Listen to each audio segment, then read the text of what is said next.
Good morning বন্ধুরা, সবাই কেমন আছো? আশা করি সবাই ভালো আছো, সুস্থ আছো।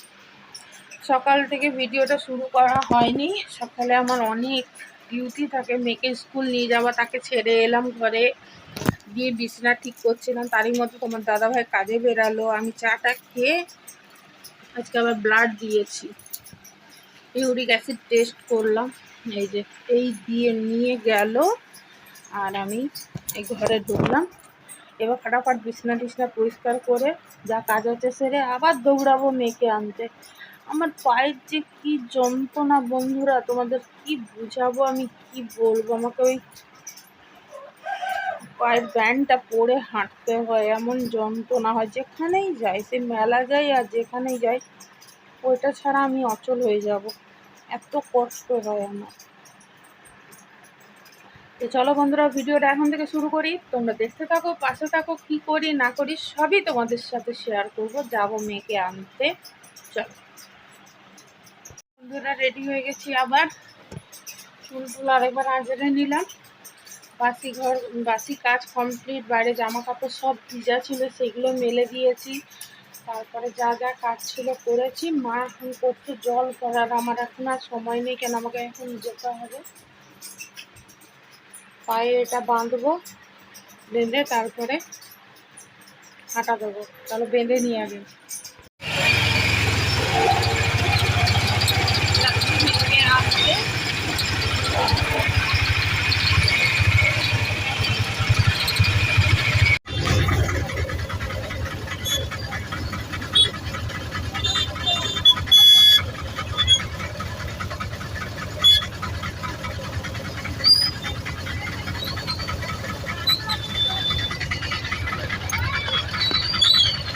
বন্ধুরা বাড়ি এসে গেছি, ভিজে গেছি, বৃষ্টি আচমকা নেমে গেছিলো।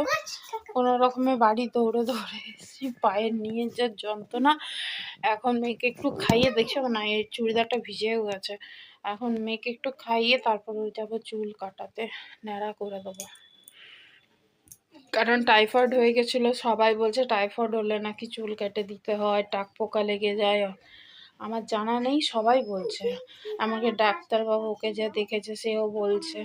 তো আর কি আছে, ছোট মানুষ চুল কেটে দিলেই বা কি হয়েছে। যাই, অনেক কাজ আছে গো, পরে কথা বলবো। এই বৃষ্টি আর এই গরম, এই যে মামে মিলে যাচ্ছি এখন সেলুনে।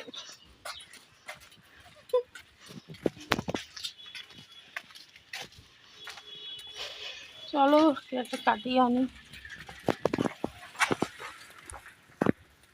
বন্ধুরা প্রায় অনেক সময় বাদে এলাম, এখন বিকেল গড়িয়ে সন্ধ্যে হতে যাচ্ছে। লাস্ট মনে হয় দেখা হয়েছিল মেয়ের চুল কাটাতে আছে, এসেছি প্রায় 12:30, এসে তারপরে রান্না করেছি। প্রথমে ওকে স্নান করালাম, আমি স্নান করলাম, তারপরে রান্না করে উঠতে হতো 2:30। তারপরে আমি মধ্যেখানে ওকে খাইয়েছি, আমি খেয়েছি। যেহেতু ভোরবেলায় উঠে শরীর প্রচণ্ড ক্লান্ত হয়ে গেছিলো, আমি আর ফোনে হাতই দিইনি, আমি শুয়ে পড়ছি, ঘুমিয়ে পড়েছিলাম। উঠলাম, উঠে এই যে খাটের বোঝাটাকে ঠিক করি, খাটটা গুছায় পরিষ্কার করি। কি হয়েছে? না, লজ্জার কিছু নেই, সবাই হয়। আমি তোমাদের দেখাতেও পারিনি আজকে কি রান্না করেছি। আজকে করেছিলাম আলু পটল কাঁকরোল দিয়ে চিংড়ি মাছ দিয়ে তরকারি, মাছের তেল চচ্চড়ি, ডাল মূলো দিয়ে, আর কালকের একটু মাছ, একটু কচু শাক হয়ে গেছে, তো বেশ রেডিও হয়ে গেছে। এখনো কাজ আছে, এগুলো গুছিয়ে নিই, তারপরে আসবো তোমাদের সামনে। এটা হলো জাম মাখাই, মা মাখছে। হ্যাঁ, একটা কাজ জাম মাখা। পপকর্ন খাবে, মেলার পপকর্ন।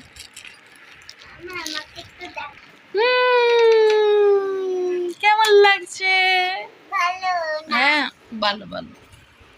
দেখো দুপুরে রান্না হয়েছিল, এখন আমি এগুলো গরম করতে বসিয়েছি। এই যে ডাল মূলো দিয়ে, এই যে পটল আলু, তারপরে হ্যাঁ আসছে, কাঁকরোল দিয়ে, সব দিয়ে তরকারি, মাখা মাখা কষা কষা। এটা হচ্ছে মাছের তেল, ওটার মধ্যে মাছ আছে এক পিস, তারপর মাছটা।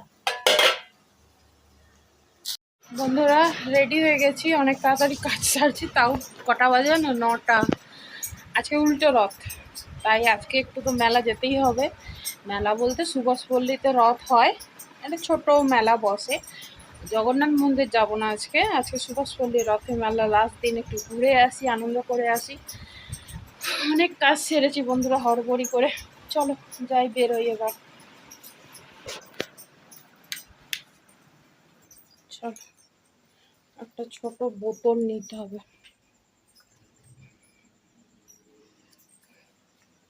নিয়েছি, রেডি স্টেডি।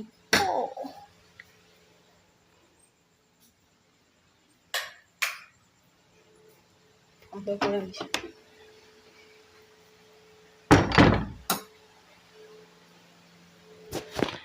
বাইরে ঝিরিঝিরি বৃষ্টিও হচ্ছে, আকাশটা যেন থমথম হয়ে আছে।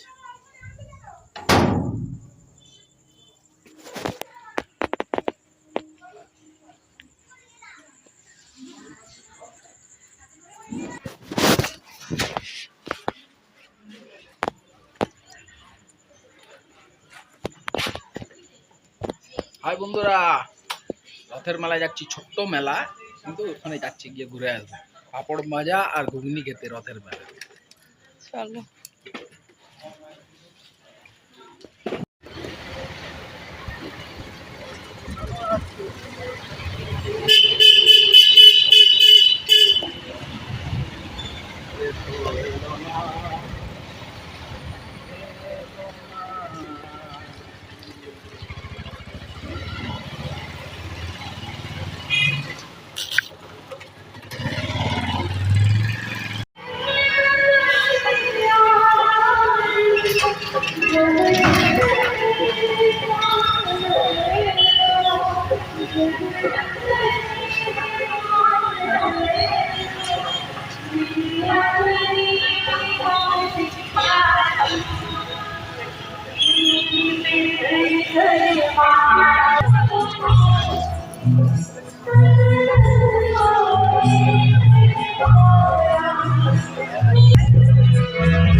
এটা কি নিয়েছো? মেলার মেন এই জন্যই আসা, ঘুগনি আর পাপড় ভাজা।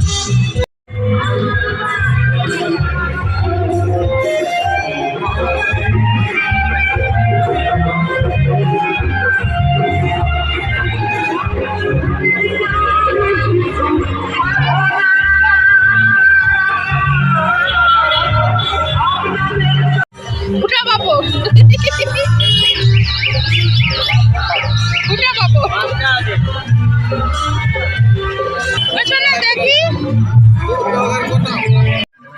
মেলার জিলেবি। আর এই যে বড় বড় পাপড় ভাজা, খাইতে মজা, তাই তো? এগুলো ঐতিহ্য, এগুলো আস্তে আস্তে হারিয়ে যাচ্ছে। রথের মেলায় মানুষ দিয়ে এখন বিরিয়ানি, মোমো, রোল, চাউমিন এতে ডুবে গেছে।